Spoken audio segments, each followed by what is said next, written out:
home for this for a while. The Miata got kicked to the curb because it's in the way. This is probably going to be some of the best content in the next couple weeks you guys have seen from me. I have a whole list of things I need to do to this car for Springfest Seattle a full month from now. I got like 4 weeks, 4 weekends to prep this thing, to drive all the way to Seattle and have it look half decent for its first ever car show. I've been doing the whole car thing for 6 years, ever since I got my license, and I've never been in a car show. And it's always a thing, like a year-to-year thing that I always say I will, and I never do. This has like a list of problems that need to be dealt with. Everything down to really dialing in the front fitment. I also need to roll the front fenders, so that's gonna be a whole section. I literally have sections of things I need to do. So front fitment's a thing. I need to refinish my headlight lenses and dry that out and reseal it so it doesn't happen again. It's gonna be a temporary fix. I want to do big brakes for this, and I have it planned out.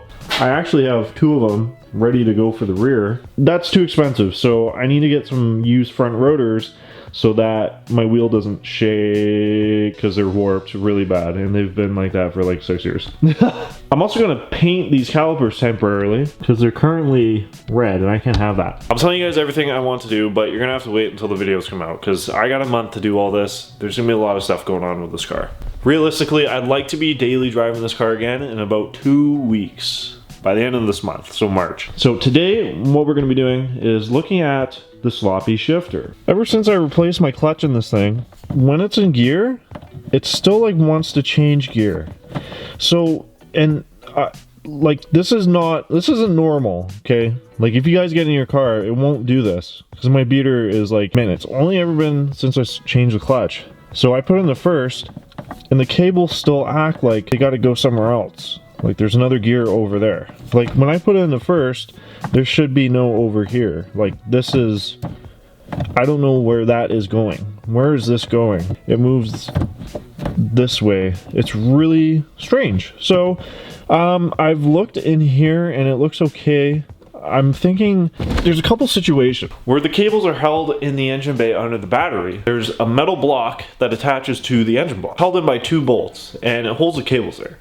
I snapped one of those bolts. Now I doubt it's moving that much, but there's a possibility, or somehow I put the cables on the wrong attachments, if that's even a thing. Anyways, today I'm gonna be digging in there and seeing what we can find, and hopefully fix what is on the list is one of my issues. Sloppy shifter. I don't want to drive the car like that. It's dog. So first things first, we have to take the battery out and basically get to the trans mount. I'm selling this. I don't want this. I take this off more than I touch anything on the car.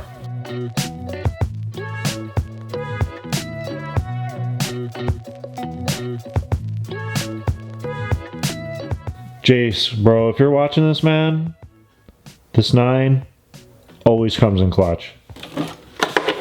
Stick your guys' head down in here with me. So this is the bracket. As you guys can see, there is actually quite a bit of movement, especially like pulling. But I don't know, like that doesn't make a whole lot of sense to me. These cables are definitely on, you know, the right thing. That's just kind of a silly thing. And the bolt that's like holding this on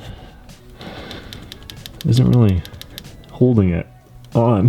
Okay, just had a second pull on the shifter here, and it's the rotational, so you can see is why, because it's pulling on this when you're pulling on the shifter, and this is moving that much. So I need to somehow extract that bolt that's sitting in there.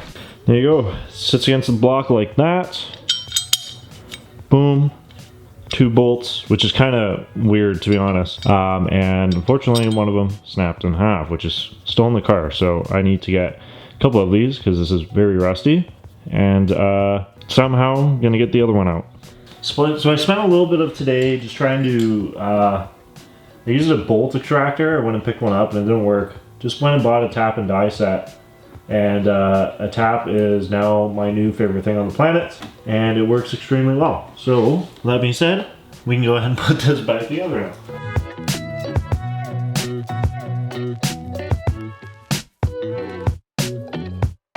Okay, I'm all put back together inside of there, and a test of the shifter. Feels great again. Obviously, like, there's always going to be that play. I don't think you can really do anything about that. But it's nice and stiff through all the gears again. Like, oh, it feels so much better. I am so thankful that that was the problem. And then for further adjustment, you can go under here too and adjust one of the cables as well. So maybe we can get rid of some of that play. But this is awesome and feels great again.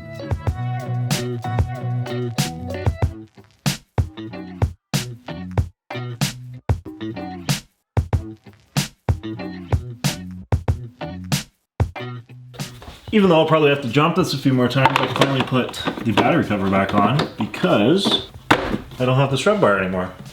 I'm very happy to have finally fixed this thing. That has been bugging me for a long time. So I am gonna go for a victory drive, and it's very dark outside.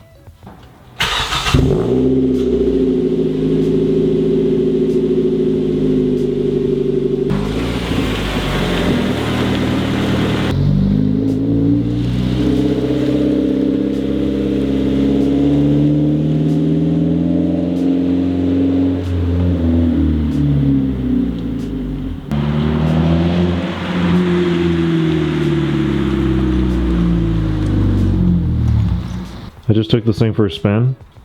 Oh my god. Straight up geeking out, man. I'm so excited to have that fixed and have our first piece of the puzzle done in order for us to get that car to Seattle for Springfest. Now we just move on to what we have next. Look forward to the next month of getting this thing ready. I'm not looking forward to doing the outside considering, well, I used my wipers and all I heard was sap. So at least half the car is wrapped and covered. So guys, thank you so much for watching. If you guys enjoyed today's video, make sure to hit the subscribe button, leave a like on the video, comment down below. Alright guys, keep it real. I'll see y'all in the next one.